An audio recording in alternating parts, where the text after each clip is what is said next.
Saya Hamdan Habib Aidar, Kepala Madrasah MA Salafiyah Wonoyoso Kebumen, turut serta berpartisipasi untuk mengikuti lomba Kementerian Keuangan tentang APBN.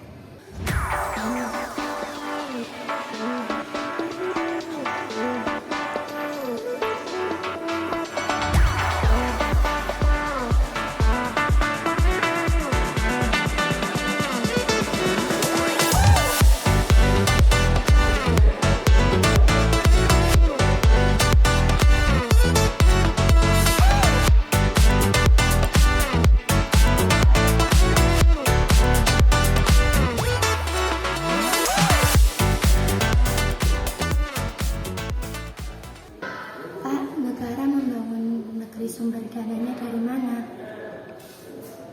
Negara memiliki beberapa sumber pendapatan.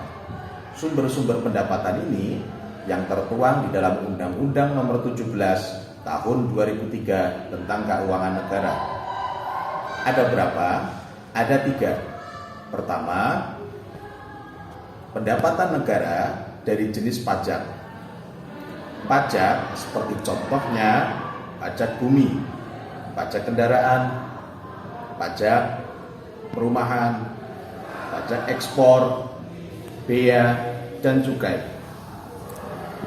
Pajak di dalam Islam disebut dengan dharibah. Maka di dalam Islam ini juga dikenal juga dengan pungutan yang mana manfaatnya kembali lagi untuk masyarakat. Di dalam kaidah fikih disebut dengan tasarruful imam ala ra'iyah manutun bil maslahat. Artinya kebijakan seorang pemerintah atau ulil amri itu nanti akan dikembalikan kepada masyarakat.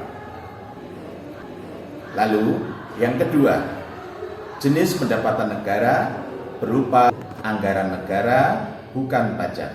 Contohnya apa? Contohnya adalah pengelolaan sumber daya alam seperti minyak dan gas. Kemudian layanan negara, jasa dan barang. Lalu jenis yang ketiga adalah pendapatan negara dari hibah. Di dalam Islam juga disebut dengan hibah atau pemberian. Hibah ini seperti contohnya adalah devisa, atau seperti contoh lain adalah misal PBB memberi hibah kepada negara untuk membantu korban tsunami ataupun gempa bumi di Indonesia. Itu salah satu contoh pendapatan negara berupa hibah. Seperti itu. Berarti pajak itu penting ya Pak? Pajak itu sebenarnya sangat penting karena kembali lagi untuk rakyat.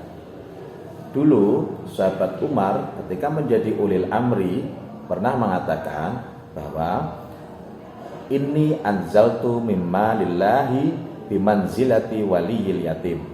Kurang lebih maksudnya seperti ini. Dulu waktu sahabat Umar menjadi ulil amri atau pemerintah juga mengadakan pungutan kepada rakyat yang nanti kemaslahatannya dikembalikan kepada rakyat.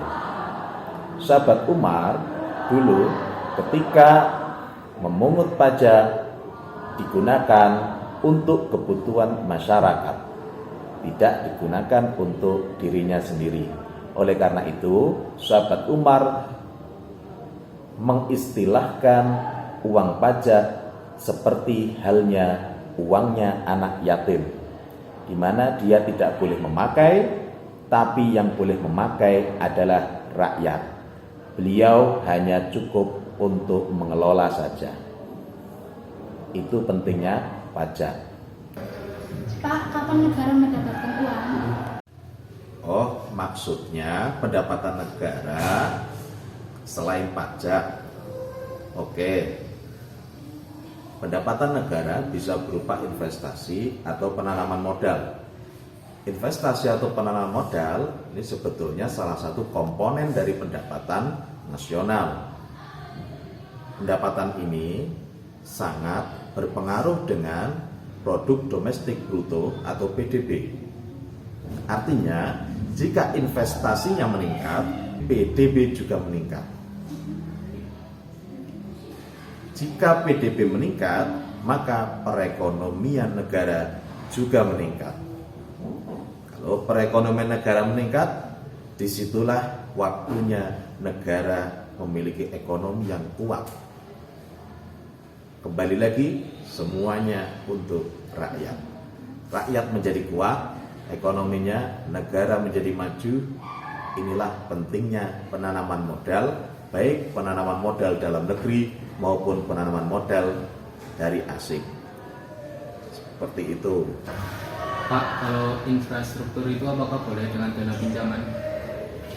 Itu tergantung dengan kebijakan fiskal pemerintah. Pinjaman luar negeri itu bisa jadikan alternatif. Asal kamu tahu, pinjaman ini sangat berguna sekali loh. Bisa untuk pembangunan negeri, bisa untuk mengatasi defisit, atau untuk membuat kita itu lebih sejahtera. Jadi tidak semua pinjaman itu buruk. Selagi bisa dikelola pinjaman tersebut menjadi lebih baik, maka pinjaman pemerintah dari asing itu bisa bermanfaat. Dulu seperti itu. Zaman para sahabat, akad arya atau pinjam meminjam ini juga dibutuhkan.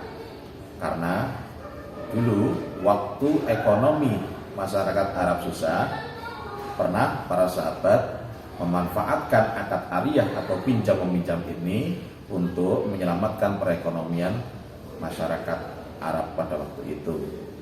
Jadi seperti itulah manfaat pinjaman negara kepada luar negeri. Demikianlah tanya jawab saya dengan beberapa siswa MA Salafiyah Wonoyoso. Banyak pertanyaan-pertanyaan menarik dari mereka dan saya mencoba untuk menjawabnya yang berkaitan tentang APBN dan seputar keuangan negara. Itu juga manfaatnya. Mohon maaf bila banyak pemahaman yang masih kurang dari saya. Sekian, terima kasih.